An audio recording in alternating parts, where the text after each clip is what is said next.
Knights fans. My name is Olivia Carl, and I'm the Assistant Sports Information Director here at Lynn University. Today I'm sitting down with the head men's tennis coach, Mike Perez, and we're discussing the preview of our spring season.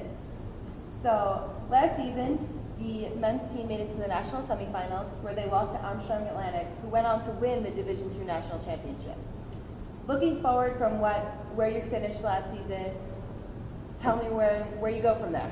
Well, we finished, like you said, we lost in the national semifinals, finished number 3 in the country. I felt like we were the number 2 team in the country. We were just on the wrong side of the draw. Saying that, we had a very good team last year. There's no doubt about it. We just ran into a buzzsaw in Armstrong Atlantic. I mean, if Armstrong Atlantic was playing in D1, they'd be a top 15 team in the country. So saying that, they were formidable opponents. They had a disappointing loss in the previous two years. So I think they were hungry and ready to win a national championship. Unfortunately, it came at the year when we had a tremendous team.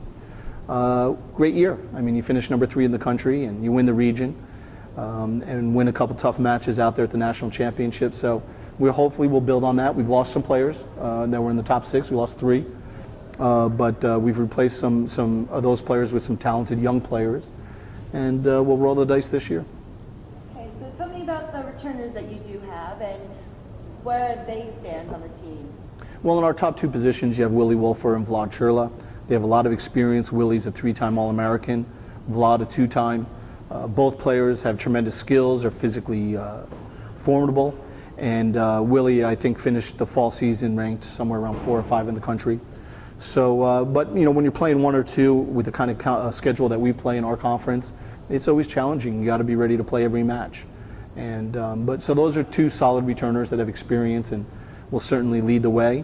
And we have some talented younger players, Pavel Moha and Simon Glockner, who did not play in the fall due to mononucleosis. And as we speak, he's just recovering from a tonsillectomy. So it's going to take some time. He's been out about 5-6 months, but we have some talent, and we're going to see what happens.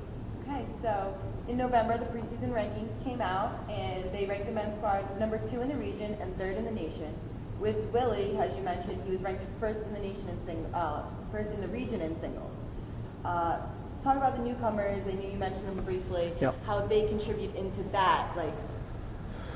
Well, when you're at practice every day and you have on your team the number 1 player in the region, number 4 player in the country, certainly lifts the level of play. And again, it's difficult for freshmen to come in and start playing at a national championship level, especially with the conference and the competition that we play. But they have to learn quick. They got to leave the junior stuff behind and amateurish stuff behind and move forward and become solid, smart, confident players, and that takes a little bit of time. It depends. It's a long season. Hopefully they'll progress over time, but you never know. It's not an exact science. So in the 2012 season, you finished 6-0 in the Sunshine State Conference and 22-4 overall. It's pretty impressive. How are you carrying those strengths from last season into this season? Again, every year is different. This is the start of my 24th. So it's a great group of kids. We try to recruit people that are good kids and good citizens and people that want to work hard. So when you have a good base, usually good things come from that. When you have a weak foundation, things can fall apart. So we try to build a solid foundation to know that we're going to at least be in the mix. And then you try to stay away from injury and fatigue and stay positive and do the things that we really believe in. And if you stick to those basics and simple things, good things will happen. Tell me about the cultures you have on your team. Yeah. You have a pretty big melting pot, Sure. I guess you could say, and how do they mesh well together? They all come from different backgrounds. I think on the men's team they do a better job of getting together and creating more of a team atmosphere. Tennis is very much of an individual sport, and then they come to a team environment. So it's a little bit easier for the men than it is for the women, but we try to do things that will help enhance the team atmosphere. But again, the best thing that occurs creating a team is winning. When you lose, bad things happen. When you win, good things start happening. All right.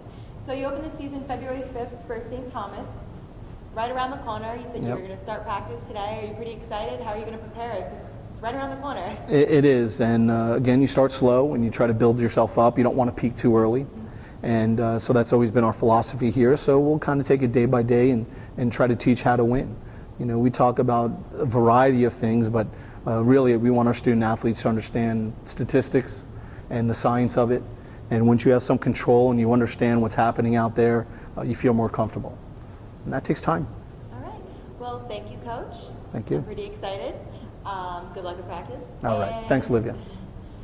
Fighting Night fans, you can catch all the action all season long at linfightingnights.com. Don't forget to like us on Facebook and follow LU Knights on Twitter and Instagram.